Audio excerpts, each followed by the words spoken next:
Kami bersyukur, memuji, memuliakan nama-Mu, ya Allah kami yang hidup. Karena anugerah-Mu yang begitu besar yang telah memelihara kehidupan kami, yang telah menebus dan menyelamatkan kami, dan mengundang kami masuk ke dalam persekutuan sebagai keluarga kerajaan Allah di dalam gereja-Mu, khususnya di tempat ini. Terima kasih untuk jamuan yang Tuhan sudah hidangkan untuk kami boleh nikmati, untuk kami boleh datang ke hadapan-Mu. Dan kiranya Tuhan sendiri yang berkenan untuk Tuhan disukakan, dipermuliakan melalui pujian, seruan, syafaat kami, dan juga Tuhan sendiri yang berbelas kasih merahmatkan anugerah yang begitu limpah di dalam kebenaran firman-Mu yang akan Kau nyatakan kepada kami pada siang hari ini. Kami serahkan hamba-Mu yang memberitakan, kuduskanlah, menyatakan isi hati-Mu saja. Kami serahkan setiap kami yang mendengarkan, Tuhan beranugerah membuka telinga kami, hati kami, pikiran kami, menjadi orang-orang yang terus mau bertumbuh di dalam kebenaran-Mu, menghidupi kebenaran-Mu, dan menjadi saksi-Mu di tengah-tengah dunia ini, menyatakan kebenaran-Mu. Terpujilah Engkau ya Allah kami yang hidup. Dengar doa seruan kami dalam nama Tuhan Yesus kami berdoa. Amin. Jemaat dipersilakan duduk. Mari kita membaca Kisah Para Rasul pasal yang ke-6. Kita membacanya bergantian, dari saya 1, Bapak Ibu sekalian 2, demikian seterusnya hingga ayat yang ke-15 dari Kisah Para Rasul pasal yang ke-6. Yang sudah menemukan kita membacanya secara bergantian, demikian firman Tuhan, Kisah Rasul pasal yang ke-6. Pada masa itu ketika jumlah murid makin bertambah, timbullah sungut-sungut di antara orang-orang Yahudi yang berbahasa Yunani terhadap orang-orang Ibrani, karena pembagian kepada janda-janda mereka diabaikan dalam pelayanan sehari-hari.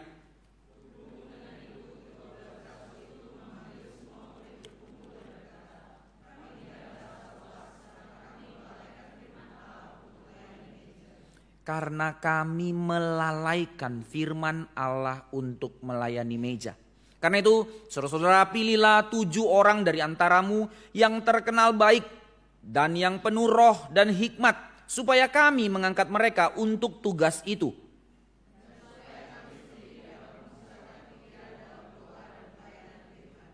Jadi ada 2 alasan supaya pelayanan meja itu yang tidak boleh dilaikan dijalankan, dan supaya pelayanan berfokus, para rasul berfokus kepada pelayanan doa dan pelayanan firman. Usul itu diterima baik oleh seluruh jemaat. Lalu mereka memilih Stefanus, seorang yang penuh iman dan Roh Kudus, dan Filipus, Prokorus, Nikanor, Timon, Parmenas, dan Nikolaus, seorang penganut agama Yahudi dari Antioquia.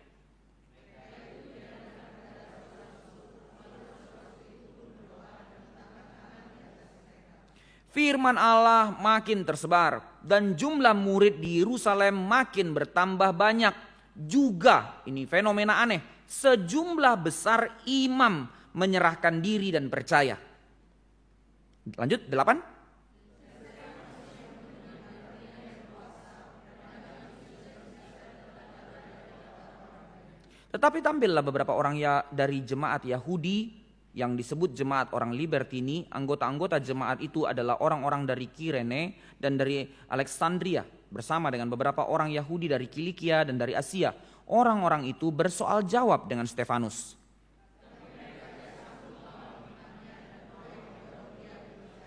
Lalu mereka menghasut beberapa orang untuk mengatakan, kami telah mendengarkan dia mengucapkan kata-kata hujat terhadap Musa dan Allah.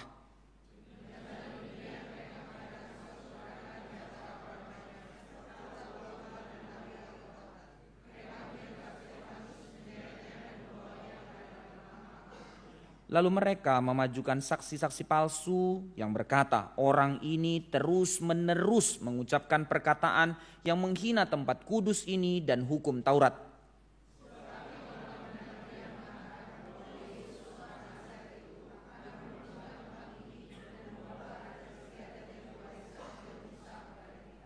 Semua orang yang duduk dalam sidang mahkamah agama itu menatap Stefanus.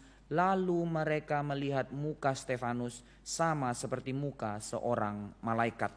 Bapak Ibu sekalian, di dalam catatan Kisah Para Rasul yang begitu indah dan begitu menakjubkan, Kisah Para Rasul menjadi salah satu catatan sejarah yang menjadi source di dalam catatan orang-orang menilai pembacaan sejarah di dalam kisah kerajaan Roma pada zaman itu. Dan banyak sekali sejarawan-sejarawan yang tidak Kristen pun terkagum-kagum dengan catatan sejarah Kisah Para Rasul yang diparalelkan dengan catatan-catatan Romawi, bahwa catatan ini menjadi catatan yang benar secara sejarah. Ini bukan karangan, ini bukan satu cerita lebay, ini bukan fantasi dari seorang yang gila, tapi ini dari seorang dokter yang sangat bertanggung jawab dengan pengawasan, dengan penelitian yang seksama. Dikatakan demikian di dalam surat Lukas, surat yang pertama. Maka dia menuliskan catatan ini menjadi peristiwa sejarah tentang berdirinya gereja. Dan menarik, bukan hanya klaim sepihak dari kegeeran tentang orang-orang Kristen merasa diri paling hebat, tapi di dalam catatan sejarah Judaisme, orang-orang sejarawan Yahudi, bahkan sejarawan yang sampai sekarang melihat bahwa satu catatan pengakuan yang sangat-sangat luar biasa, bahwa belum pernah ada sebelumnya dan tidak pernah ada bahkan sampai saat ini, di dalam seluruh peradaban bumi ini berlangsung, satu organisasi apapun yang bisa dan pernah bertumbuh secepat, sebesar dan sepengaruh gereja di dalam berdirinya gereja mula-mula. Sekali lagi, ini bukan kalimat boasting atau kalimat lebay, tapi ini membawa kita kepada satu kesadaran betapa seriusnya kehadiran gereja di tengah-tengah dunia.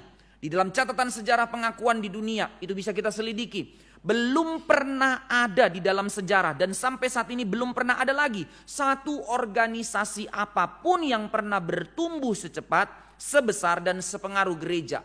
Belum pernah ada pada zaman itu, dan ini yang menjadi pelopor yang akhirnya ditiru oleh dunia, semangat movement. Makanya Pak Tong selalu menekankan tentang movement, bahwa gereja adalah satu organisasi pertama yang bergerak menjadi satu movement. Bukan dengan kekuatan militer, bukan dengan senjata, bukan dengan power tentara, bukan dengan kekuatan moneter, tapi dari kehidupan gereja bergerak mengubah dunia. Inilah kehadiran gereja yang didirikan oleh tangan Allah sendiri dengan inkarnasi Kristus yang menebus umatnya dengan darahnya yang kudus. Lalu diundang masuk menjadi satu persekutuan yang disebut keluarga kerajaan Allah. New Israel menjadi satu movement yang merubah peradaban zaman.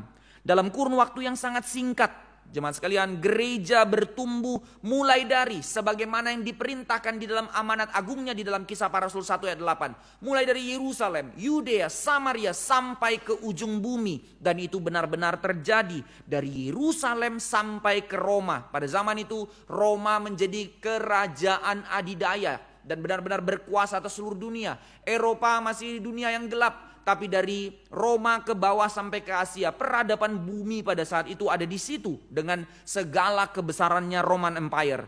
Tapi gereja menggoncangnya. Bahkan gereja mengubah satu pola peradaban budaya di tengah-tengah zaman. Budaya di dalam konteks pada zaman kerajaan Roma adalah budaya yang begitu barbar, begitu rusak. Bagi mereka tidak ada itu sin. Tidak ada dosa, semua adalah sebuah kenikmatan selama diatur oleh sistem pemerintahan Romawi. Maka orang-orang yang menerima keselamatan, yaitu orang-orang yang menerima evangelion dari Roma. Barang siapa yang mendapatkan paspor kerajaan Romawi, orang-orang itulah yang mendapat jaminan. Tidak ada yang berani ganggu kalau orang sudah punya KTP Romawi. Sebaliknya, orang-orang Romawi berhak melakukan apa saja. Mereka punya budak ada aturan yang melindungi. Mereka kalau bunuh budaknya mereka yang bebas. Bukan budaknya yang berhak menuntut tuannya. Karena mereka lah orang-orang yang memiliki dunia. Kerajaan Roma. Dan tidak hanya itu. Di dalam zaman itu common buat mereka. Perzinahan tidak perlu lokalisasi. Di mana saja, kapan saja. Dan memang benar.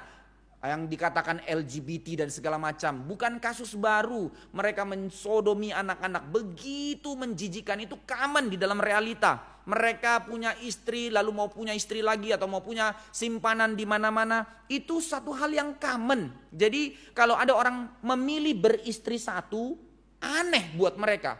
Goblok kamu, itu kalimatnya mereka. Kalau ada orang-orang yang tidak menikmati yang namanya tempat perjudian, di mana ya film-film yang kita lihat itu satu hal yang real. Mereka mengadu budak-budak seperti mengadu semut sampai salah satu mati lalu menjadi taruhan dan segala macam. Itu common dan itu nikmat buat mereka. Maka ketika kekristenan muncul, mereka memilih menjadi satu pola kehidupan yang memang tidak genuine di dalam orang Kristen saja. Dari Judaisme monoteis sudah ada pola ini. Beristri satu, hidup di dalam kesalehan dan segala macamnya. Tapi orang Judaisme mengklaim dirinya di dalam satu superioritas yang tidak dibuka ke publik. Karena mereka merasa hanya mereka kaum pilihan Allah. Tapi ketika gereja berdiri, satu semangat hidup di dalam kekudusan ini menjadi satu kehidupan yang bergerak keluar, movement. Dunia bisa memperhatikan ketika orang-orang yang dahulu hidup dengan bilangan orang-orang yang hidup di dalam segala dosa itu memilih untuk masuk di dalam kehidupan kekristenan. Mereka memilih untuk berkata tidak kepada cara hidup dunia. Sehingga mulai dari 1 orang, 100 orang, 1000 orang, 2000 orang, di dalam Kisah Para Rasul pasal 2 dikatakan 3000 orang bertobat. Pasal 4 dikatakan 5000 orang laki-laki bertobat. Itu menjadi satu pergerakan yang membuat aneh. Anehnya apa? Mereka hidup di dalam satu cara hidup yang totally berbeda dari zaman itu. Nah, ini yang disebut dengan kekristenan, dengan hadirnya gereja mengubah budaya peradaban zaman. Dengan cara apa? Injil, saudara, Injil. Itu sebab kalau kita menarik kalimat ini di dalam kalimatnya Paulus di dalam Roma pasal 1, itu bukan satu kalimat omong kosong. Injil adalah kekuatan Allah yang menyelamatkan. Kata keselamatan bukan soal berbicara tentang satu keselamatan individualistik. Injil adalah kekuatan Allah yang merestorasi. Itu pengertian yang lebih besar. Bahwa dengan adanya Injil merestorasi seluruh peradaban zaman. Dan memang kedatangan Kristus bukan hanya urusan personal, saya terima dia lalu saya mati masuk surga. Tapi kedatangan Yesus adalah untuk menegakkan kerajaannya di muka bumi. Dan sampai nanti kedatangannya yang kedua menggenapi seluruh keselamatan itu. Merestorasi seluruh alam semesta menjadi bumi yang baru, Yerusalem baru. Inilah panggilan, inilah karya keselamatan yang dikerjakan Kristus. Dan inilah panggilan yang diberikannya kita untuk kita masuk ke dalam bagian dari misi kerajaan Allah yang begitu besar ini. Nah, maka di dalam hal ini, di dalam pengantar Kisah Para Rasul dari pasal 1 sampai 5 kita bisa melihat bagaimana rahasia yang begitu besar itu terjadi. Mengapa gereja yang tidak memiliki kekuatan militer atau moneter bisa menggoncangkan dunia, bisa mengubah dunia. Apa sih yang mereka lakukan? Dengan kekuatan apa mereka melakukannya? Anehnya saudara sekalian, bukan dengan peristiwa-peristiwa extraordinary. Justru melalui hal yang ordinary, yang paling dianggap orang remeh, lemah, and yet mengubah kacamata dunia. Apa yang dilakukan oleh gereja pada saat itu mengguncang dunia. Dicatat dari pasal 2, mereka hidup bertekun dalam firman, mereka bertekun dalam doa. Mereka menjalankan sakramen dan hidup di dalam disiplin gereja sebagai satu persekutuan yang kudus yang tidak mengkompromikan diri dengan dunia sebagai keluarga kerajaan Allah. Dan mereka dipanggil ke dalam untuk diutus keluar menjadi satu persekutuan yang tidak hanya eksklusif untuk diri mereka, tapi satu persekutuan ini bergerak keluar menjadi satu kehidupan yang hidup di dalam cara hidup bermurah hati yang sangat radikal. Dikatakan mereka menjual harta milik mereka untuk membagikan kepada kehidupan gereja dan bahkan mereka membagikan kepada kehidupan orang banyak. Dan kita telah melihat juga di dalam Kisah Para Rasul dikatakan mereka memiliki satu standpoint yang selalu ditekankan. Tadi di dalam ibadah pertama ini yang kami diskusikan atau kita renungkan, yaitu tentang cara hidup gereja yang sejati adalah gereja yang berpegang kepada kekudusan Allah. Sebab satu-satunya karakter Allah yang tidak bisa dikopi oleh dunia dan itu dicapkan kepada gereja melalui darah Kristus, yaitu hidup di dalam kekudusan. It's our calling as the church. Dan kita telah melihat pengalaman spiritual juga di dalam pembacaan. Di dalam hal ini kita juga melihat bagaimana Stefanus juga melakukannya. Pengalaman spiritual dan pengalaman-pengalaman supranatural yang dikerjakan oleh para rasul. Menariknya, bukan setelah mereka masuk baru mereka mengalami pengalaman-pengalaman supranatural. Justru mereka masuk dan dari pengalayanan mereka yang dengan cara ordinary, tidak ada intervensi tiba-tiba seperti film Robin Hood, karena sudah jadi satu komunitas maka Robin Hood bikin semua bisa makan. Enggak, saudara. Anehnya, ketika mereka masuk sebagai komunitas, mereka menjalani cara hidup yang ordinary. Bagaimana makan? Bukan dengan mukjizat, dengan ada yang menjual harta membagikan kepada yang tidak makan. Tapi ketika mereka bergerak keluar, mukjizat itu bekerja keluar. Nah, sekarang kebalik. Selalu tanda gereja yang sejati, pokoknya selalu di dalam gerejanya harus ada mukjizat. Loh, kok keliru? Justru ini jadi terbalik. Justru tanda mukjizat yang keluar itu dilakukan oleh para rasul. Dan bahkan jemaat mula-mula gak jadi menggerutu. Dulu kami dapat mukjizat, sekarang udah masuk kok gak dapat lagi. Mending keluar lagi, nanti keluar dapat lagi. Kok gak ada yang punya pola kayak gitu. Malah dikatakan tiap-tiap hari jumlah mereka ditambahkan. And yet gak ada yang bersungut-sungut karena gak dapat mukjizat. Nanti kita lihat konfliknya. Saudara, konfliknya karena apa? Karena gak makan. Pembagian kurang jalan. Itu nanti yang di pasal 6 tadi kita baca. Tapi bukan karena mukjizat gak dapat. Perhatikan gereja. Nah sekarang orang bersungut-sungut. Tuhan mana tandamu, mana inimu. Loh, setelah kamu mendapatkan mukjizat terbesar ditebus oleh Kristus. Kamu masih mengharapkan mukjizat yang lain yang lebih besar. Something wrong dengan imanmu.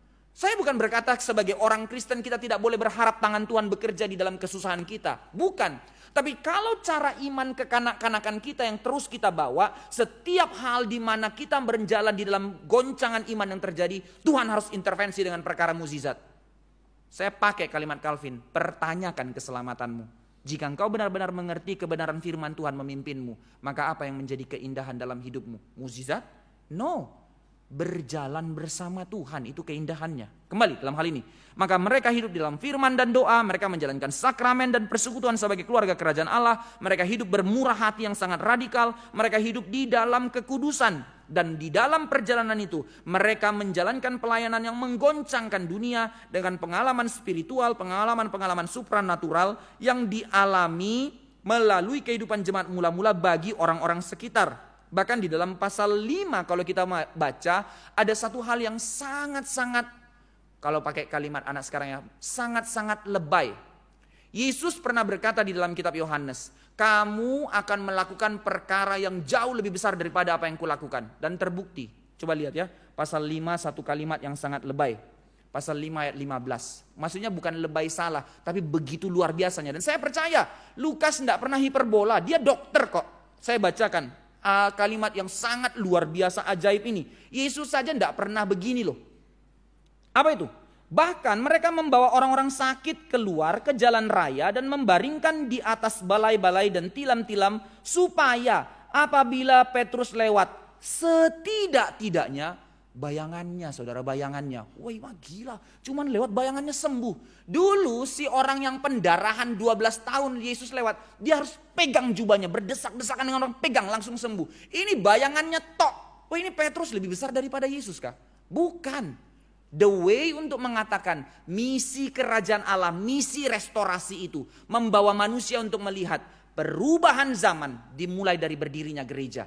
Dan menjadi penekanannya di sini, kalau secara interpretasi teologisnya, bukan penekanannya kepada tanda-tanda mukjizatnya, tapi dari tanda-tanda mukjizat itu meaningnya atau purpose-nya apa? Yaitu gereja tidak hanya melakukan pelayanan-pelayanan spiritual, urusan keselamatan hati orang didamaikan, tapi gereja di dalam menjalankan misi kerajaan Allah, merestorasi alam semesta, gereja pun dipanggil untuk melakukan pelayanan-pelayanan fisik.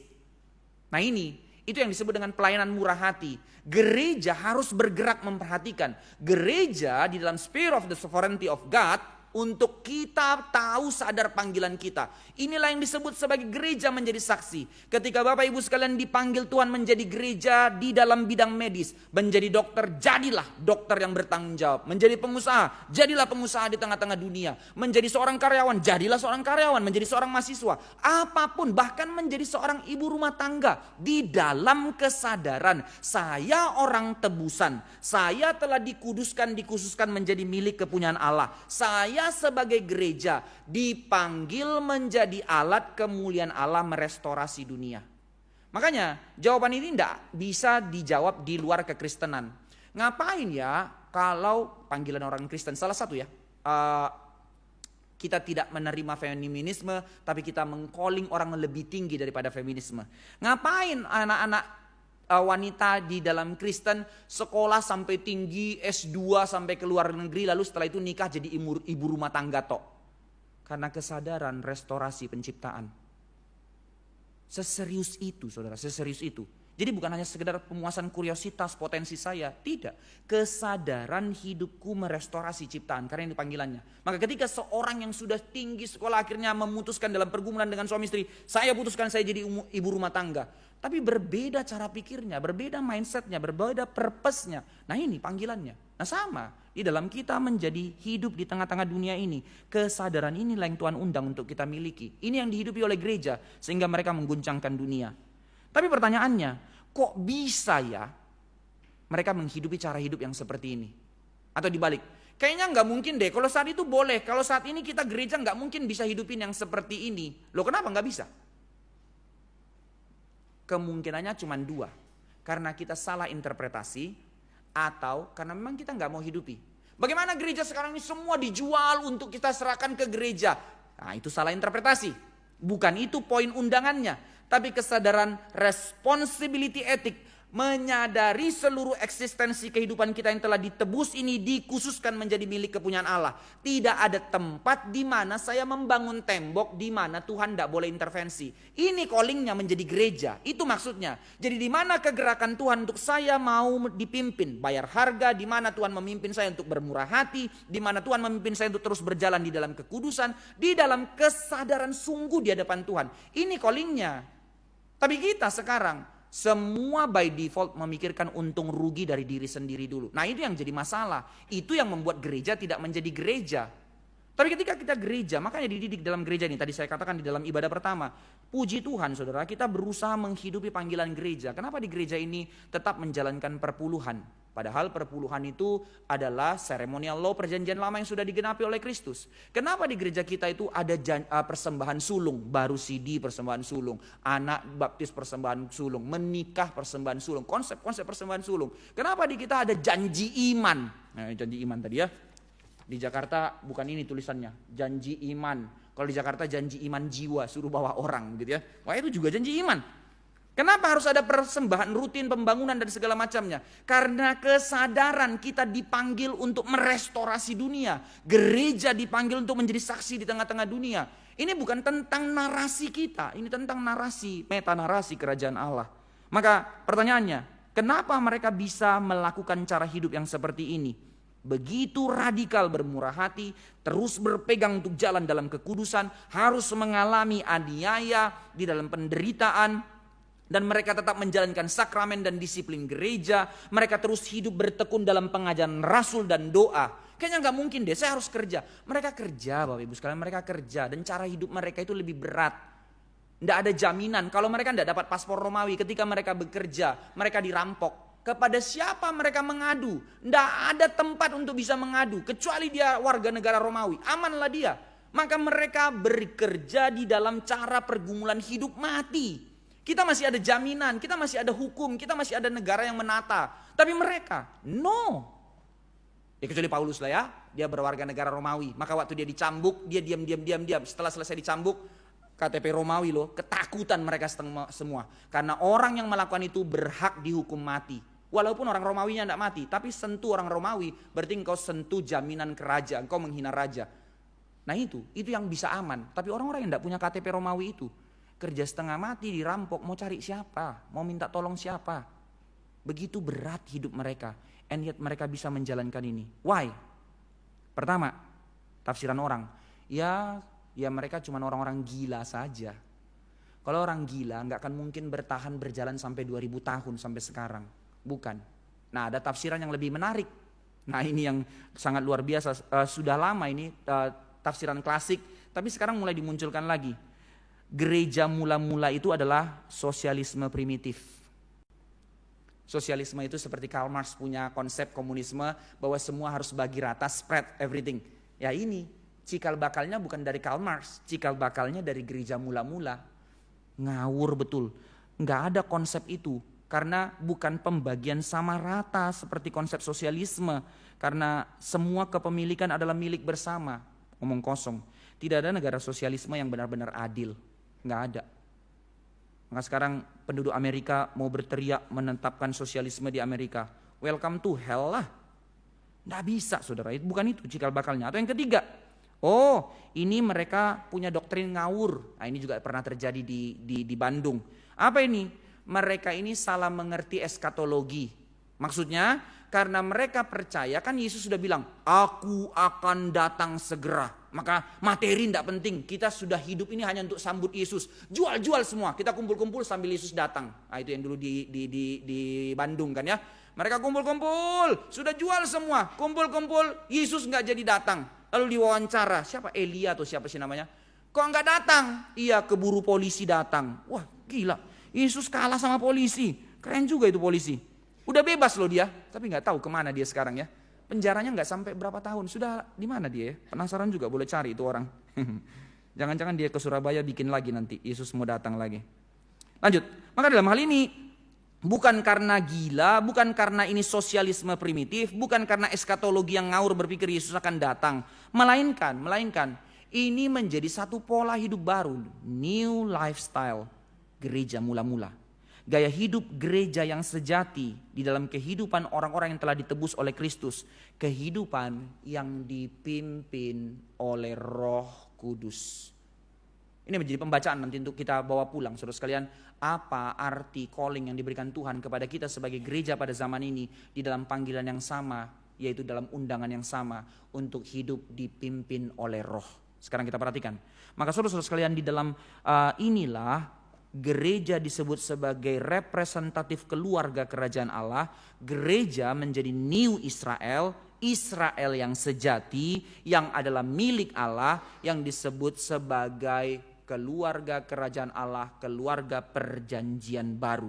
Maka gaya hidup mereka, cara mereka berelasi di dalam internal mereka dan cara mereka berelasi keluar, hubungan mereka di tengah-tengah masyarakat dicirikan dalam satu kondisi yang belum pernah ada sebelumnya.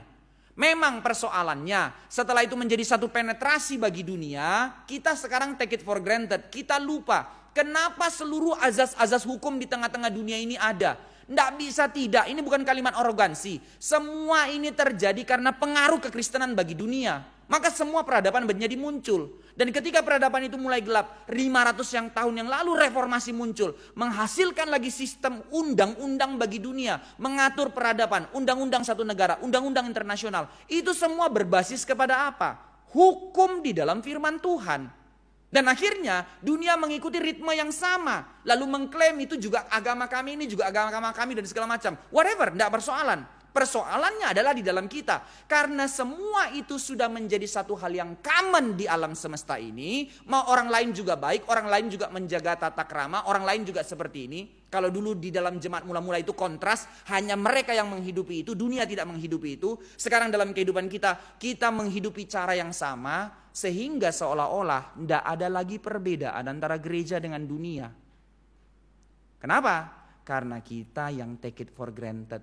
Kita yang take it for granted. Seolah-olah dunia semua sudah terang. In a way Bapak Ibu sekalian, yes. Kenapa dunia kita ini menjadi seperti ini sekarang? Di satu pihak kita melihat semakin buruk. Tapi di satu pihak kita lihat semakin baik. Ini paradoksikal di dalam realita kehidupan. Teknologi semakin baik, tingkat kedokteran semakin baik, tapi ya penyakit semakin aneh-aneh, tapi teknologi semakin baik kan ya. Dulu orang bagaimana melihat kanker, dulu orang bagaimana melihat cuman berapa lapisan, sekarang bisa sampai 128 untuk biopsi dan segala macamnya. Semakin lebih baik. Karena apa? Ini cara Tuhan merestorasi alam semesta ini. Di satu pihak, ya tanda-tanda akhir zaman akan semakin perang dan segala macam. Tapi itu bukan menjadi satu pesimistik orang Kristen. Tapi di satu pihak ini realita dosa, di satu pihak lagi sebagai realita misi kerajaan Allah, kita tetap menjadi pembawa shalom. Ini yang dikatakan Alkitab, kejahatan akan semakin bertambah-tambah, tapi kasih akan semakin dimurnikan. Nah, kalau kita hanya melihat realita ini, semua samalah. Kita lupa callingnya kita sebagai gereja. Gak bisa, saudara, gak bisa. Mari kita melihat kembali apa arti kita sebagai gereja. Kembali dalam hal ini. Di satu sisi ini menjadi satu berita yang menggentarkan, membuat orang takut katanya. Karena ada satu standar hidup yang berbeda total dengan cara hidup dunia. Ini yang harusnya diundang untuk kita pikirkan sama-sama. Tapi di sisi lain, dengan cara hidup yang membuat orang lain takut, aneh seribu aneh, ini juga menjadi satu magnet yang begitu kuat menarik orang datang untuk masuk ke dalam bilangan keluarga kerajaan Allah. Dan sengaja Lukas mencatat pola repetisi ini. Mari perhatikan ya. Coba lihat pola repetisi yang diulang-ulang di dalam Kisah Para Rasul. Pasal 2 ayat yang ke-41. Saya bacakan buat kita semua. Apa yang dikatakan firman Tuhan dari ayat 41. Orang-orang yang menerima perkataannya itu memberi diri dibaptis, dan pada hari itu jumlah mereka bertambah kira-kira 3.000 orang.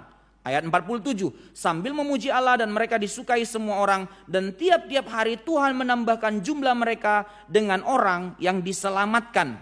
Lalu pasal 4 ayat yang keempat.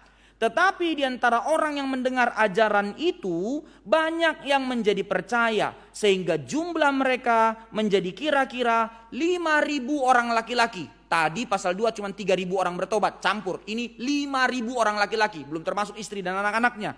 Lalu di dalam pasal yang kelima ayat yang ke-14. Diulang lagi, pasal 5 ayat yang ke-14. Dan makin lama makin bertambah jumlah orang yang percaya kepada Tuhan, baik laki-laki maupun perempuan. Lalu di dalam pasal 6 ayat 7 yang tadi kita baca ditekankan lagi, eskalasi perkembangannya itu makin menarik. Tadi ordinary people, layman, lalu laki-laki perempuan. Sekarang dalam hal yang begitu aneh terjadi, firman Allah semakin tersebar dan jumlah murid di Yerusalem makin bertambah banyak. Juga sejumlah imam menyerahkan diri dan percaya. Sekali lagi saudara sekalian, satu hal yang aneh. Kok bisa imam menyerahkan diri untuk percaya?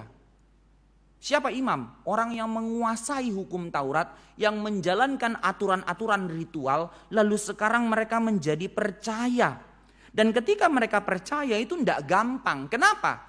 Imam itu tidak punya kerjaan. Kerjanya di bait Allah, hidupnya berdasarkan perpuluhan yang diberikan ke rumah Tuhan. Kalau dia menjadi percaya, berarti dia memilih untuk dikeluarkan, bahkan bisa dimatikan. Karena dia bukan hanya mengingkari imannya, penista agama ini, pemimpin orang-orang imam sekarang tinggalkan bait Allah, ya dimatikanlah. Kalaupun gak dimatikan, dikeluarkan. Mau kerja kemana ini orang? Selama hidup tidak pernah didikan yang lain selain dari Taurat untuk melayani umat Tuhan di dalam bait Allah. Lalu sekarang mereka meresikokan diri untuk tinggalkan semua itu, menjadi percaya. Radikal sekali saudara, radikal sekali. Kita lihat konteksnya, kenapa itu bisa terjadi kepada para imam. Menarik, ada konteksnya ternyata. Dikatakan ketika gereja semakin besar, nah lihat konteksnya dari isu, justru isu itu diceritakan, lalu ada tadi tentang janda yang tidak makan dan segala macam. Lalu dari cerita itu malah ayat 7 bilang imam-imam jadi bertobat. Apa hubungannya janda-janda yang tidak makan dipilih para diaken lalu imam bertobat? Kayaknya ini lompat-lompat yang nggak nyambung skema cara berpikirnya Lukas. Kita yang nggak ngerti konteksnya. Yuk kita lihat, belajar sedikit dalam hal ini. Kita lihat konteksnya, dikatakan gereja semakin besar. Pelayanan meja itu mulai tidak terurus dengan baik. Sebab semua dikerjakan oleh para rasul. Sementara mereka perlu berfokus pada pelayanan firman dan doa. Ini konteksnya. Maka saudara sekalian, di dalam konteks ini kita melihat sedikit. Menarik sekali. Itu kalimat sepertinya biasa ya. Justru kenapa Lukas mencatatkan hal itu? Alkitab Lukas memberikan, inilah ancaman terbesar kedua bagi pendirian gereja mula-mula. Ingat tadi, gereja berdiri sebagai representatif kerajaan Allah. Maka sekarang gereja sedang dalam kondisi ancaman besar. Apa ancaman bagi gereja? Aniaya. Tidak pernah motif aniaya dikatakan sebagai gambaran ancaman. Semakin teraniaya semakin bersebar. Maka kenapa ketidakpemberian atau ketidakteraturan pemberian makanan kepada para janda ini menjadi ancaman besar bagi gereja? Ada dua ancaman besar bagi gereja. Yang pertama di pasal 5. Apa itu? Kisah Ananias dan Safira melanggar kekudusan Tuhan. Gereja didirikan sebagai representatif kerajaan Allah. Tanda kehadiran kerajaan Allah adalah kekudusan. Maka ketika kekudusan Allah diobok-obok, berarti ini sedang mengobok-obok restorasi alam semesta yang dikerjakan Allah. Maka ancaman gereja hancur, bukan dari luar tapi dari dalam. Mulai mencoba menghina kekudusan Allah. Maka itu di-cut oleh Tuhan karena ini pendirian kerajaan Allah sedang dijalankan. Maka Ananias dan Safira harus dimatikan untuk menegakkan kekudusan Allah. No compromise. Tapi yang kedua saudara sekalian, apa urusan tentang pelayanan makanan meja tidak dijalankan dengan baik menjadi ancaman gereja. Karena ketika gereja semakin besar, begitu banyak pelayanan yang harus dikerjakan, maka dasar tiang gereja yaitu firman dan doa akan terbengkalaikan. Ketika gereja tidak lagi berpegang kepada firman, itu tanda gereja akan menjadi sebuah kehancuran. Sekarang gereja sudah tidak melihat ini menjadi concern. Firman tidak penting. Mau nyanyi, present worship, senang, puas, emosi dipuaskan. Sudah capek, jingkrak, tak tung, lompat. Maka khotbah 15 menit, tidur dia. Ada amin? Amin. Mari gereja persembahan, pulang. Di mana firman di dalam gereja? Menjadi suatu hal yang mengerikan. Tapi bagi Petrus, saya bacakan sekali lagi kalimat tadi yang begitu serius. Bagi Petrus ini ancaman gereja. Berhubung dengan itu, ke-12 rasul memanggil semua murid-murid berkumpul dan berkata, kami tidak merasa puas karena kami melalaikan firman Allah untuk melayani meja. Belum ada tantangannya, tapi ayat 3 dan ayat 4. Karena itu saudara-saudara, pilihlah 7 orang dari antara kamu yang terkenal baik dan yang penuh dengan hikmat, roh dan hikmat, supaya kami mengangkat mereka untuk tugas ini, supaya tidak melalaikan pelayanan firman untuk para janda. Itu serius, itu tidak boleh diabaikan. Pelayanan murah hati, tidak boleh di-excuse, harus dikerjakan. Maka orang Kristen tidak memiliki kehidupan yang murah hati. Question mark imanmu.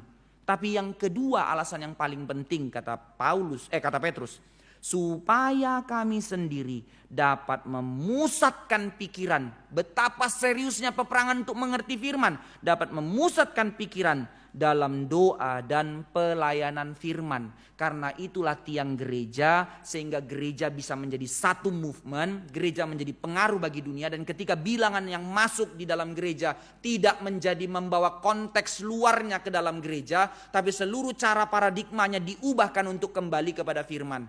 Sekarang gereja sudah diobok-obok. Dukun bertobat baca firman pakai perspektifnya. Gak apa-apa sebut nama. Daud Tony setelah dulu dukun lalu bertobat bilang, oh saya melihat hantu kolor hijau mengikat kamu dan segala macam. Loh kamu pakai cara bacamu untuk baca Alkitab. Itu sudah kelirunya, ngawurnya Paul. Sudah ada tingkat yang lebih keliru daripada hal itu. Justru Petrus mau bilang, semua yang masuk harus direstorasi cara berpikirnya untuk tidak pakai cara lamamu, tapi tunduk kepada kebenaran. Dan itu terjadi nanti di pasal 8. Siapa itu namanya? Simeon itu. Beli kuasa Roh Kudusmu. Dulu dia yang paling berkuasa di Samaria untuk melakukan perkara-perkara. Tapi setelah Filipus masuk, lalu mereka menjadi bertobat. Lalu ketika Petrus datang, kuasanya Petrus dan Yohanes lebih besar dari Filipus. Datang dia. Berapa duit? Nyala engkau dan uangmu kepada kebinasaan. Lihat saudara, cara baca lamamu tidak boleh kamu bawa untuk membaca Alkitab. Ketika kita mengatakan kita gereja, tapi realita cara hidup kita tetap menjadi cara baca dunia, ngawur kita, tidak bisa. Ini makanya disebut ancaman terbesar bagi gereja. Di dalam gereja semakin bertumbuh, maka pelayanan firman menjadi terkuras, menjadi mulai terabaikan. Saya harus bicara tentang Semper Reformanda. Bapak Ibu sekalian, berdoalah untuk gereja ini. Maksudnya bukan gereja hanya Kerta, GRI. Hamba Tuhannya terlalu sedikit, semua harus dikerjakan. Lalu kita kan yang komplain, satu-satunya jualannya, tanda petik kalau pakai kalimat bisnis, ya ke GRI itu mau ngapain? Cari fellowship, dingin. Mau cari persekutuan, kaku. Jadi cari apa? Cari firman.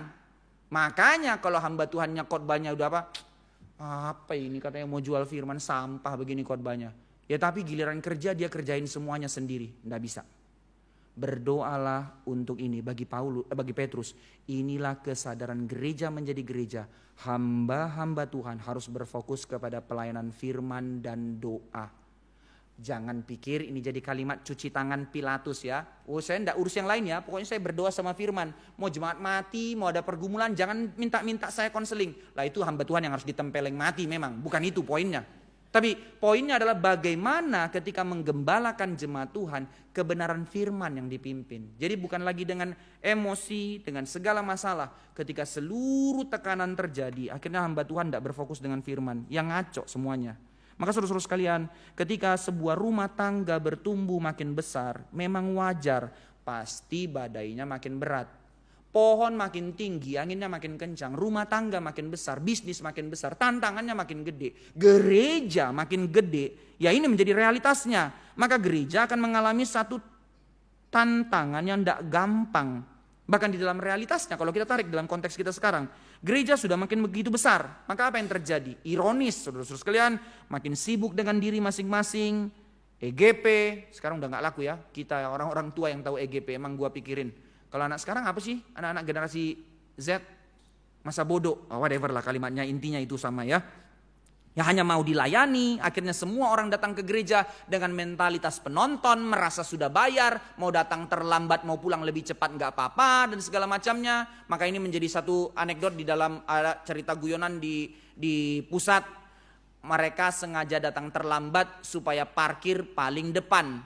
Mereka pulang paling cepat supaya gak antri keluar dari parkiran, karena 500 mobil di dalam, kalau dia paling belakang, wah setengah jam di parkiran, nggak dapat tempat makan. Wah ini ke gereja mau ngapain sih? Lalu muncul yang lagi stiker, ini stiker baru lagi KKR Natal Pak Tong ya, semua tempel di mobil belakang.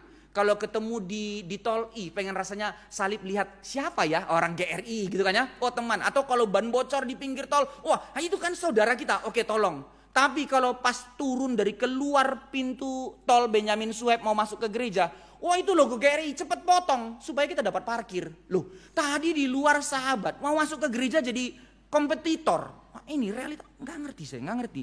Hidup di dalam sebuah realita tentang diri terus. Sebuah keegoisan. Maka tidak ada lagi realita tentang hidup di dalam satu persekutuan. Para rasul tidak terburu-buru meresponi realita masalah ini dengan agresif, dengan impulsif. Enggak. Mereka menyelesaikannya dengan cara yang bagaimana? Mereka tidak langsung putuskan sendiri. Nah ini, Lukas mau catat. Ini eko dari konsep perjanjian lama. Pertama kali Israel pertama dipanggil Tuhan keluar dari Mesir. Hanya satu orang yang kerja. Siapa itu? Musa. Nah, Musa ini punya problem juga karena dia dulu anak raja, ya anaknya putri Firaun kan ya. Dia sendiri merasa sendiri. Setelah itu kabur, lalu ketemu sama mertuanya sendiri jaga domba. Lalu setelah sendiri jaga domba, balik mau memimpin Israel. Mindset kerjasama itu nggak ada di kepalanya. Dia nggak punya common sense itu. Jadi bukan karena dia bebal, ya memang karena dia nggak ngerti. Nanti akhirnya dia berusaha untuk melakukan semuanya sendiri. Di dalam perjalanan atur sistem, atur ini. Lalu ya bayangkan 2 juta orang di perjalanan. Senggol sedikit di tengah panas ya berantem lah. Berantem. Pengadilan. Kalau 10 orang satu hari pengadilan cengli. 2 juta orang berantem. Tiap hari dari pagi sampai malam. Musa yang mengadili sendiri. Datanglah Yitro mertuanya orang kafir. Bodoh begitu ya. Ada sistem bro, ada sistem. Pilihlah bagimu kepala 10, kepala 100, kepala 1000. Alokasikan pekerjaan. Supaya kamu bisa berfokus kepada yang lain. Sistem pemerintahannya kamu yang kerjakan. Turunannya, aplikasinya semua ada bekerja. Oke, Musa jalan. Enak tidur dia mulai hari itu ya. Sudah ada kepala 10, 100 dan segala macam. Demikian juga kalau Musa tidak mendengar hal itu. Perhatikan. Keluarnya Israel dari Mesir tanpa satu sistem. Padahal ini tanda representatif kehadiran kerajaan Allah. Semua orang gentar dengan 2 juta orang ini karena ada satu Allah yang menyertai mereka. Maka kalau mereka gontok-gontokan di dalam, nama Tuhan yang dipermalukan.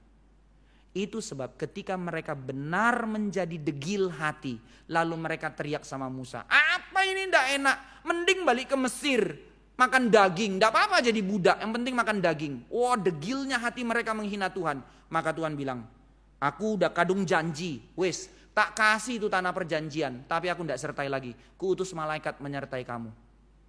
Tapi Musa, nah itu hatinya Musa di dalam segala kelemahannya tadi, tapi hatinya begitu luar biasa. Musa bilang, nah ini lagu Iwan Fals itu dari kalimat Musa. Iwan Fals bilang, apa kata dunia? Itu kalimat Musa loh. Apa kata dunia Tuhan kalau kau tinggalkan umatmu? Orang Mesir bilang apa? Nanti orang-orang Kanaan bilang apa? Jangan Tuhan, jangan tinggalkan umatmu. Dia pintar bermain drama dengan Tuhan. Tuhan bilang, bangsamu itu Musa. Musa bilang, umatmu itu Tuhan. Wah hebat ya. Cara relasi intim antara Tuhan dengan Musa itu dirajut dengan cara yang seperti itu. Seolah-olah Tuhan play victim, seperti tidak ngerti. Padahal untuk merajut cara pikir Musa untuk mengerti. Sampai satu keluar kalimat. Hanya 2 orang yang mengeluarkan kalimat ini di Alkitab. Satu Musa, satu Paulus. Musa bilang apa?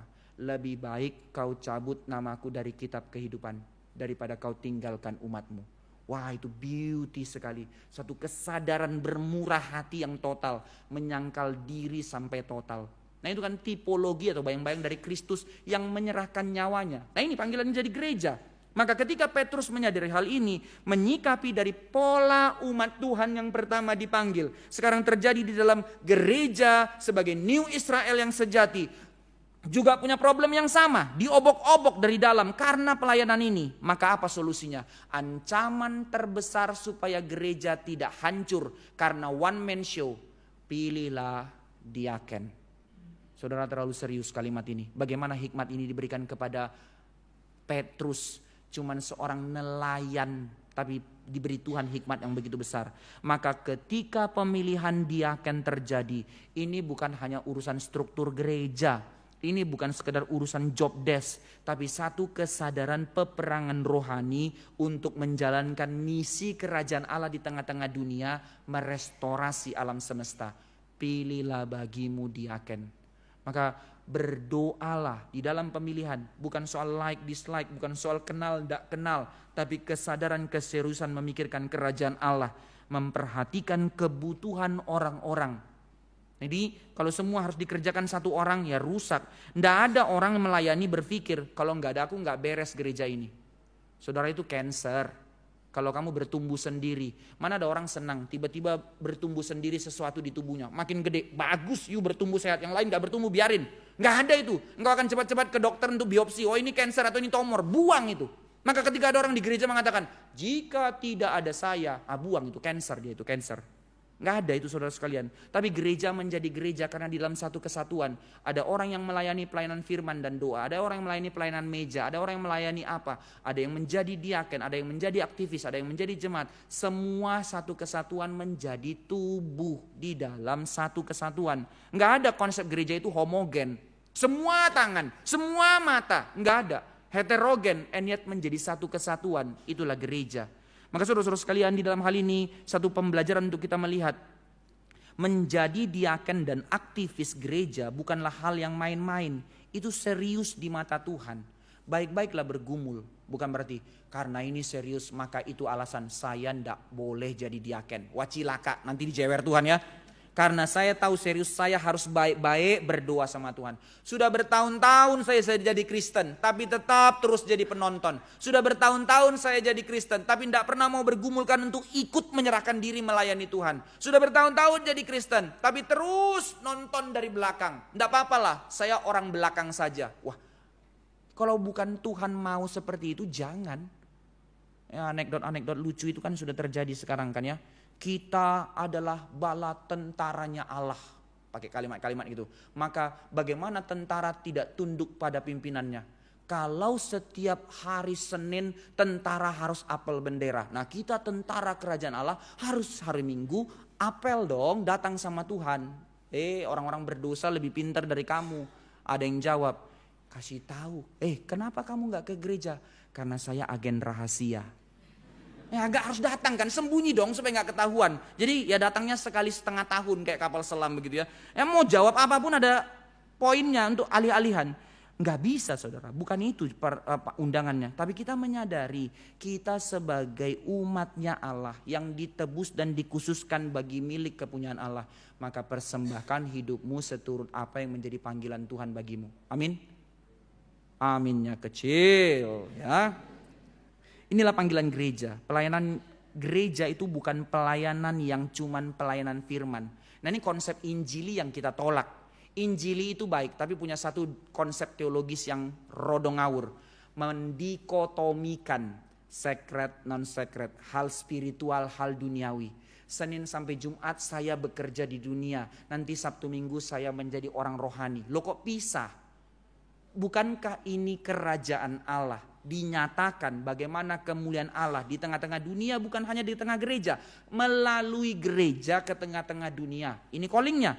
Maka pelayanan gereja itu holistik, tidak ada yang tidak. Itu sebab ada dikatakan pelayanan firman dan doa, pelayanan persekutuan itu something yang matters di dalam gereja, dan pelayanan meja. Nah, secara kesimpulan ini yang dinyatakan di dalam gereja reformasi, Luther juga menekankan hal ini, 3 panggilan gereja yang tidak boleh lupa salah satu. Lupa salah satu, cacat gerejanya. Apa itu? Marturia, koinonia, diakonia. Martir dari asal kata marturia, menjadi saksi. Koinonia dalam satu kesatuan persekutuan, dan diakonia menjadi kehidupan yang bermurah hati. Melalui pelayanan yang holistik seperti inilah Injil tersebar dan gereja menjadi pengaruh bagi dunia. Di dalam perjanjian lama Bapak Ibu sekalian sebenarnya telah diatur. Nah, menariknya di dalam perjanjian lama sudah ada sistem hukum yang diterapkan oleh Musa, yang tentu dari pimpinan oleh Tuhan, bahwa pelayanan diakonia itu ada di dalam perjanjian lama. Ada. Di mana sistem pelayanannya? Bahwa telah ditetapkan pelayanan untuk mengurus orang-orang miskin itu adalah part dari job desk-nya para imam. Nah, kita kembali kepada pembahasan kita ya. Mereka, orang-orang yang tidak bekerja di ladang dan segala macam, dikhususkan untuk mengelola rumah Tuhan. Ada 3 yang mereka kelola dengan cara tetap seluruh umat Tuhan dari 12 suku itu, dari 11 suku itu memberi persembahan ke rumah Tuhan. Uang ini dikelola untuk 3 hal. Untuk perkakas kebutuhan rumah Allah, untuk kehidupan mereka, mereka harus hidup dari situ, dan untuk mereka memperhatikan kebutuhan orang-orang susah. Jadi sudah ada di dalam Taurat, diatur. Mereka mendapat perpuluhan dan mereka mengelolanya untuk 3 hal itu. Tapi yang terjadi adalah apa? Di dalam realitas sampai kedatangan Kristus, waktu Yesus lahir kita lihatkan ya, keberadaan bisnis di bait suci. Orang miskin pun diperas. Yang hanya bisa kasih persembahan burung dikasih harga 22 kali lipat. Orang gila ini yang justrunya mereka menolong orang-orang miskin itu, tapi mereka memeras demi kepentingan mereka. Nah, ini realitanya para imam, korup, perpuluhan begitu banyak. Kemana uang-uang ini? Lalu dengan jualan-jualan di dalam bait suci tentang kurban, kemana semua uang ini? Jadi kerusakan bukan lagi hanya di dalam Roma, tapi di rumah Tuhan. Itu sebab Tuhan mengalih fungsikan kehadiran kerajaan Allah bukan lagi di bait Allah, tapi di dalam gereja sebagai komunitas. Maka itu sebab ketika ini terjadi, siapa yang memperhatikan orang miskin? Bukan lagi bait Allah, bukan lagi imam, tapi ada sekumpulan orang yang mengaku pengikut Kristus, yang justru katanya bidat, tapi sekarang mereka berkumpul di dalam kekudusan, di dalam pengajaran firman. Pada saat itu belum ada perjanjian baru. Mereka lah yang bertekun dalam perjanjian lama, terus belajar. Mereka yang hidup dalam kepersekutuan, dan mereka yang bermurah hati. Mereka tidak punya modal perpuluhan, dari antar mereka yang menjual hak milik mereka untuk dibagi-bagikan. Orang-orang Kristen inilah, walaupun pada saat itu belum namanya Kristen, nanti pasal 11 baru ada kata Kristen. Orang-orang inilah yang mengerjakan fungsi imam. Bukan lagi dikerjakan imam, tapi dikerjakan oleh gereja. Itu sebab ayat 7 itu muncul. Dari kasus muncul diaken. Dia akan mengerjakan pelayanan yang sebenarnya tugas para imam. Lalu para imam-imam yang mungkin memiliki hati yang melihat realita korupsi, tapi mereka tidak tahu bagaimana melihat semuanya ini. Mereka punya hati tapi mereka belum mengenal kebenaran. Tapi ketika mereka melihat orang-orang Kristen ini, para diaken, layman saudara, bukan rasul, melihat mereka melayani pelayanan meja, orang-orang miskin yang terabaikan itu ditolong. Disitulah para imam ini diubahkan. Maka dikatakan sejumlah besar, bukan 1-2 orang. 1 orang imam bertobat, ada pasal 5, itu si Yusuf. Dia imam dari Siprus, orang Lewi, bertobat. Tapi ini kalimat ditekankan, sejumlah besar imam hijrah jadi orang percaya. Karena melihat kesaksian kehidupan orang Kristen. Satu hal yang begitu indah dan begitu luar biasa, saudara-saudara sekalian. Maka sekarang orang Kristen menjadi gereja yang tidak mendapatkan perpuluhan apa-apa, tapi justru mengerjakan fungsi keimaman. Itu sebab imam melihat dan menjadi percaya. Sekarang di dalam bagian terakhir khotbah ini, apa hubungannya dengan man full of the Holy Spirit? Kita melihat, saudara-saudara sekalian, apa yang mengakibatkan semua ini bisa terjadi di dalam gereja. Mengapa gereja bisa sangat cepat menjadi pengaruh besar sampai ke Kaisaran Roma tergoncang? Apakah karena bergantung kepada perbuatan baik mereka, kepada kegiatan dan kesetiaan mereka? Tidak. Ya, gereja pada saat itu baik. Tapi kenapa kebaikan seperti itu menjadi suatu hal yang sangat powerful? Mereka tidak punya tuntutan untuk harus kerjakan ini, harus kerjakan itu sebagai term and condition di dalam keselamatan yang diberikan Allah. Tidak. Tapi justru, nah ini, natur dari keselamatan yang diberikan Allah itu begitu indah. Semua terjadi hanya gara-gara 3 hal. Nah ini yang Lukas mau gambarkan, ekspresikan. Pertama, kenapa gereja menjadi pengaruh, kenapa gereja menjadi satu movement yang begitu besar? Karena memang inilah rancangan Allah. Bapa telah menetapkan nubuatan dalam perjanjian lama. Tadi di dalam ibadah 1 kita membahas pasal ini. Bahwa kenapa hidup bermurah hati itu diulang-ulang ditekankan di dalam Kisah Para Rasul. Karena Lukas mau menekankan nubuatan perjanjian lama tentang tanda kehadiran kerajaan Allah. Dimulai dari Kristus datang, Kristus naik, Roh Kudus turun. Itu semua nubuatan perjanjian lama. Tapi tidak berhenti di situ. Nubuatan perjanjian lama sebelum Israel dibuang. Kitab Yeremia dan kitab Yehezkiel mengatakan Tuhan akan merestorasi mereka kembali. Apa tanda kembalinya mereka? Bukan, ya tahap pertama 70 tahun mereka di Babel lalu mereka kembali ke Yerusalem. Tapi tanda klimaks dari restorasi pemulihan mereka adalah apa? Mereka akan menjadi satu hati. Mereka akan menjadi sejalan dan menjadi shalom bagi dunia. Maka Lukas mau menekankan restorasi itu terjadi sekarang dengan berdirinya gereja. Maka orang-orang tebusan ditebus menjadi satu hati di dalam satu persekutuan sebagai komunitas keluarga kerajaan Allah. Dipanggil ke dalam untuk diutus keluar menjadi orang-orang yang bermurah hati. Maka inilah nubuatan yang tergenapi dari perjanjian lama itu. Itu sebab ini ditekankan berulang-ulang. Karena inilah rencana kekal dari Allah. Sehingga kenapa gereja bisa menjalankannya? Inilah rencana dari panggilan keselamatan. Direncanakan dan ditetapkan oleh Bapa. Dan ini disimpulkan di dalam terang perjanjian baru. Sebab karena kasih karunia kamu diselamatkan oleh iman. Itu bukan hasil usahamu tapi pemberian Allah. Itu bukan hasil pekerjaanmu. Jangan ada orang yang memegahkan diri. Karena Allah menciptakan kita di dalam Kristus Yesus. Untuk melakukan perbuatan baik yang disiapkannya sebelumnya. Ia mau kita hidup di dalamnya. Penggenapan janji itu terjadi di dalam gereja Tuhan. Ini dasar pertama. Kedua, oke, itu janji Tuhan sekarang digenapi dalam gereja. Tapi kenapa mereka mampu? Apa yang menjadi kekuatan mereka? Ini yang diulang-ulang di dalam Kisah Para Rasul. Karena mereka terus memandang kepada Kristus Sang Imam besar itu.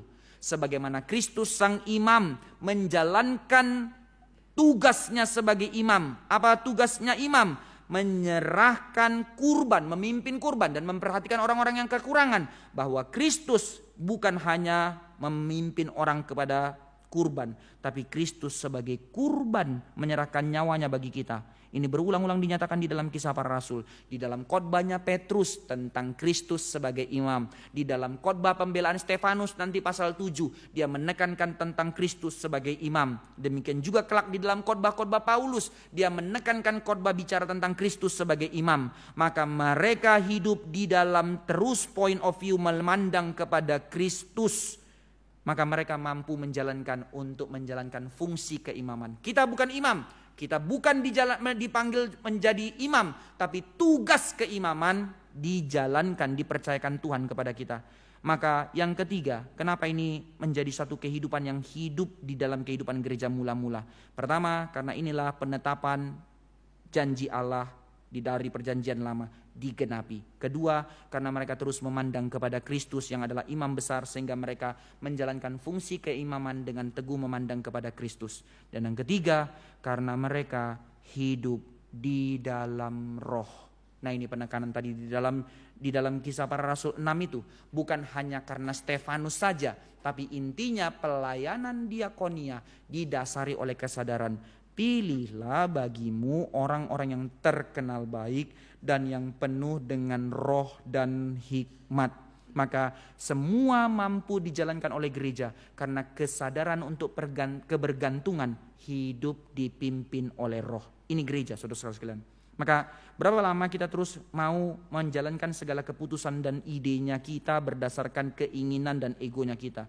Walaupun kita bilang kita gereja, ya kita bodoh lah untuk terus hidup dengan cara yang seperti itu. Undangannya udah begitu indah kok. Dengan mengandalkan dirimu sendiri atau terus berpegang kepada pimpinan Allah Roh Kudus. Saudara sekalian, kehidupan yang demikianlah yang menjadi kehidupan yang berdampak bagi dunia, mengubahkan dunia. Dan inilah undangan Tuhan untuk dihidupi oleh gereja. Terakhir, maka kita melihat secara khusus di dalam kisah kehidupan Stefanus. Dan kalau kita membaca terus sampai kepada pasal 8, kisah kehidupannya Filipus. Pada pasal berikutnya, apa yang terjadi kepada mereka? Mereka, maafkan kalimat ini untuk membuat kontras ya.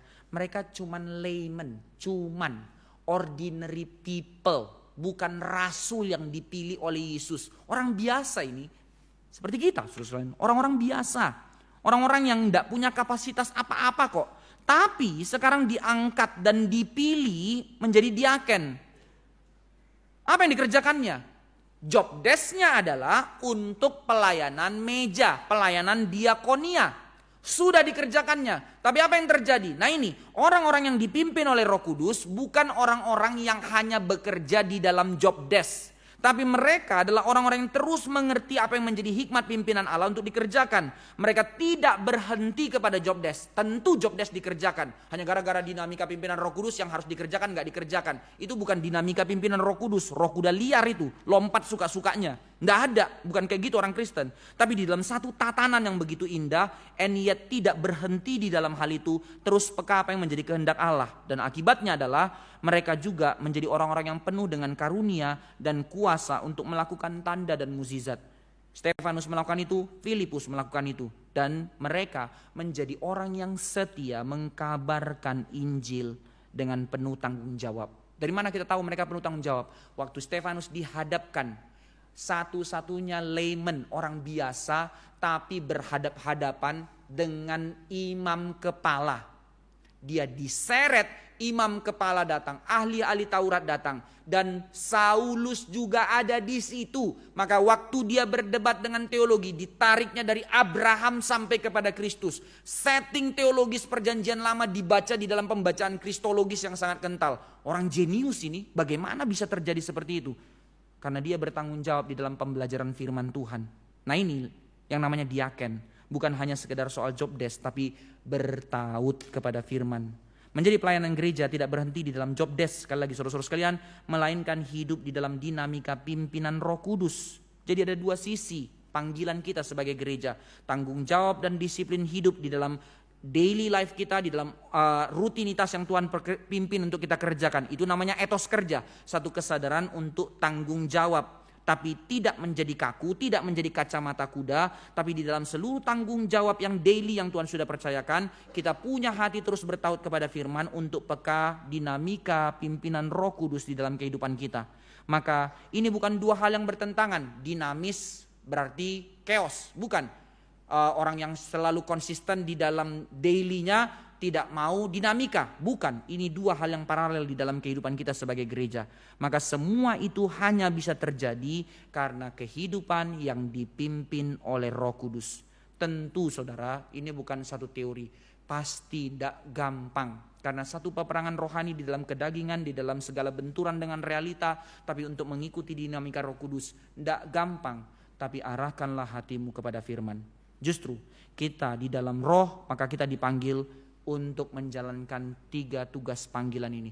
3 fungsi raja, imam, nabi dipercayakan Tuhan kepada kita sebagai gereja untuk kita hidupi. Kita bukan raja, kita bukan nabi, kita bukan imam. Tapi 3 fungsi ini dipercayakan Tuhan untuk kita hidupi. Pertama, mengabarkan Injil. Ini tugas panggilan kita sebagai gereja. Fungsi apa ini? Fungsi kenabian, menyatakan firman ke tengah-tengah dunia. Kerjakanlah, karena itulah cara Roh Kudus bekerja dalam kehidupan kita. Kedua, fungsi keimaman. Apa fungsi keimaman? Dua. Yang pertama tadi, pelayanan meja. Itu clear dicatat. Maka jangan abaikan pelayanan murah hati. Maka kita menjadi orang-orang yang meneladani Kristus yang adalah imam kita. Menyerahkan nyawanya bagi kita. Nah sekarang kita di dalam ucapan syukur kelimpahan. Karena kita tahu berkat Tuhan ada di dalam kita. Mari kita juga memiliki hati bermurah hati. Itu fungsi imam. Tapi fungsi imam yang kedua yang lebih penting, yang paling penting adalah apa? Konsep kurban kan ya dalam perjanjian lama. Maka apa penekanannya? Empati. Untuk bicara tentang bagaimana kita menjadi perantara kepada Tuhan. Maksudnya apa perantara dalam konteks sekarang? Pendoa syafaat. Saudara jangan abaikan hak istimewa yang Tuhan percayakan kepadamu menjadi pendoa syafaat. Fungsi kenabian menyatakan isi hati Tuhan kepada umat. Tetapi fungsi keimaman berbicara kepada Tuhan untuk umat, untuk orang lain. Menjadi pendoa syafaat. Maka menjalankan tiga fungsi ini, panggilan pekerjaan ini, berkuasa atas alam. Yang ketiga, yaitu fungsi raja. Bagaimana dalam dignitas kita bekerja, berkuasa di dalam bisnis kita, dalam cara kerja kita, menjadi siapapun, menjadi dokter, menjadi guru, menjadi pengusaha, menjadi ibu rumah tangga. Fungsi raja, menyatakan kuasa Allah di tengah dunia. Mari kita jalankan. Kita diselamatkan bukan karena kebaikan kita, tapi keselamatan kita di dalam pimpinan Roh Kudus memimpin kita untuk menjalankan perbuatan baik sebagai buah dari keselamatan.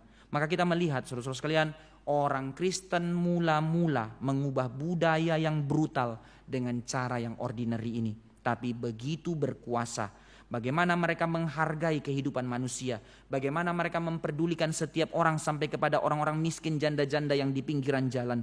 Dengan membuka hati mereka kepada orang lain. Dengan simpati dan empati. Dengan pelayanan yang belum pernah dikerjakan oleh siapapun. Gereja di dalam persekutuan dan kekudusan. Bergerak keluar menjadi saksi Tuhan. Inilah arti dari hidup dipimpin oleh Roh Kudus. Maka saudara-saudara sekalian, kesimpulan. Dipenuhi Roh Kudus bukan ditandai dengan manifestasi-manifestasi mistis supranatural. Melainkan dipenuhi Roh Kudus berbicara tentang kuasa penyertaan untuk hidup dipimpin oleh Roh Kudus menjadi hidup yang semakin segambar dengan Kristus.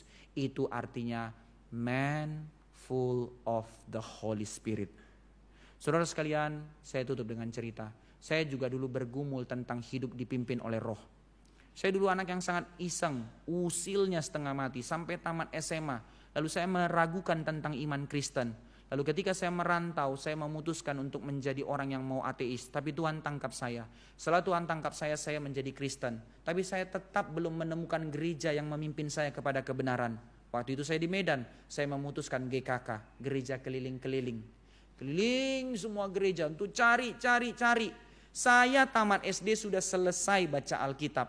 Tapi tidak pernah ngerti. Saya tanya tidak ada yang jawab. Apa ini? Akhirnya mulai apatis. Tapi sampai satu kali saya bertemu dalam satu gereja yang mengajarkan saya tingkat kerohanian. Wah ini boleh ini. Ada level, ada prestasi, ada achievement.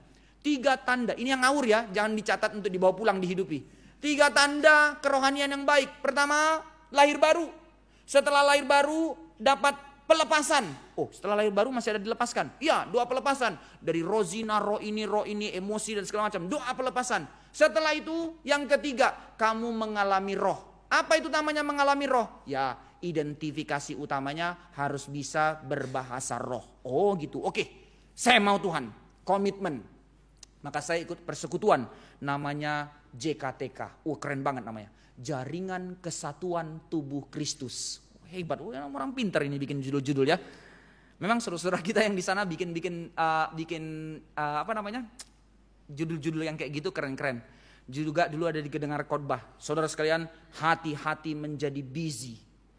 Kalau kamu busy lupa firman, kamu di bawah setan. Kenapa? Karena busy itu artinya being under Satan yard. Wah, keren-keren ya, luar biasa sih. Tapi firman gak dibahas. Oke, black betul.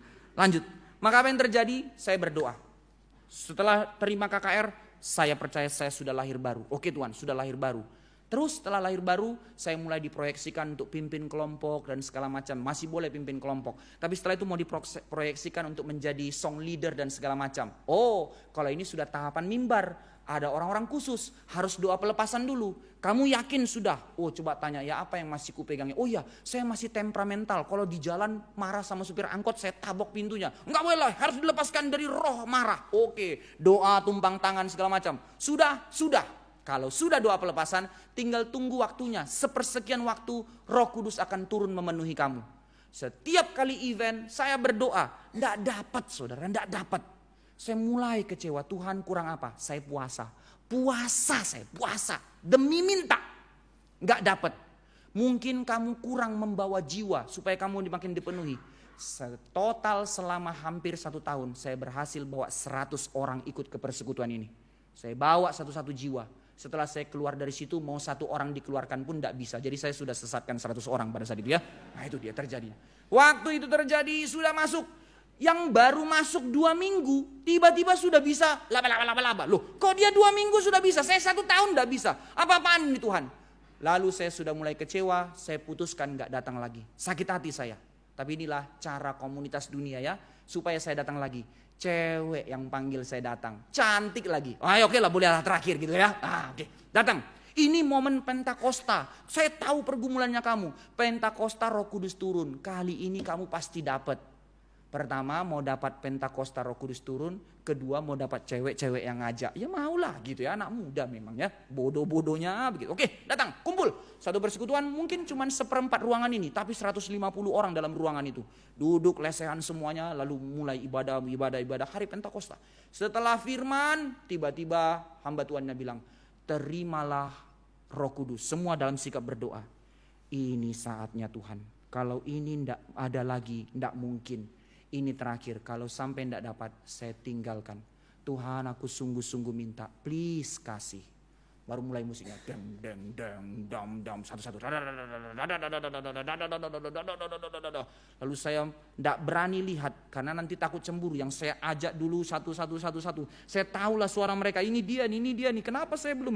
Tuhan, aku minta, please Tuhan, terakhir Tuhan, please. Saya sudah mau teriak, sudah setengah jam suasana itu terjadi. Lama sekali, setengah jam terjadi. Saya tetap gak dapat. Saya keringat dingin saudara. Saking benar-benar peluh itu minta.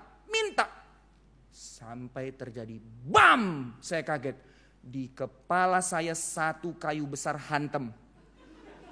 Nggak mungkin nggak buka mata lagi. Terlalu sakit. Begitu saya lihat jebret. Saya kaget 2 hal. Pertama, lukisan yang tadi di atas kepala saya sudah jatuh. Kedua, wanita yang tadi ajak saya, kepala di bawah, kaki di atas. Sambil saya bilang, Tuhan tolong keluarkan saya dari tempat ini. Karena dipenuhi Roh Kudus bukan menjadi sebuah keliaran. Di dalam 1 Korintus 14 mengatakan, semua harus berjalan dengan sopan dan teratur. 1 Korintus 14, baca sepenuhnya. Maka apa yang menjadi kesimpulannya saudara sekalian? Setelah itu saya sadar, saya mengerti kembali kepada firman. Alkitab udah bilang kok, tinggal baca dan hidupi. Apa arti kita dipenuhi oleh Roh Kudus? Maka Roh Kudus memimpin kita dipenuhi oleh firman, bertumbuh dalam kebenaran. Roh Kudus memimpin kita untuk masuk ke dalam satu persekutuan di dalam kasih dan kekudusan. Dan Roh Kudus memimpin kita, orang yang hidup di dalam Roh hendaklah ia dipimpin oleh Roh. Galatia pasal 5. Apa arti dipimpin oleh Roh? Hidup yang berbuah. Maka inilah panggilan kita sebagai gereja. Ini pula yang Tuhan sedang kerjakan dalam kehidupan saudara dan saya. Barang siapa hidup oleh Roh, hendaklah ia dipimpin oleh Roh. Sebab seluruh kehidupan kita adalah sebuah kehidupan yang sudah dikuduskan menjadi milik kepunyaan Allah. Bentangkanlah, bukalah, jangan bangun tembok di mana Tuhan tidak boleh intervensi. Relakan hidupmu dipimpin, dibentuk, dan dipakai Tuhan sekecil apapun. Jangan tunda, jangan keras hati, biarkan Roh memimpinmu. Amin. Mari kita berdoa. Tuhan, sekian lama kami menjadi Kristen, tapi kami memilih untuk menjadi penonton, kami memilih untuk menjadi tamu yang dilayani. Ampuni kami. Tapi kalau kami mengerti kesadaran keseriusan Tuhan menjadikan kami gereja, satu privilege yang begitu besar, di mana Bapa yang telah memilih dan menetapkan kami, Kristus yang telah menguduskan kami, dan Roh Kudus yang melahirbarukan dan memimpin kami. Jangan biarkan kami menunda Tuhan, jangan biarkan kiranya kami mengeraskan hati, jangan biarkan kiranya kami menjadi sama dengan dunia. Tuhan, kuduskan kami, beri kami kerelaan, keluasan hati untuk terus Kau bentuk, Kau murnikan, Kau pimpin, Kau pakai bagi kemuliaan-Mu sampai seumur hidup kami. Dengar doa kami, dalam nama Tuhan Yesus kami berdoa. Amin.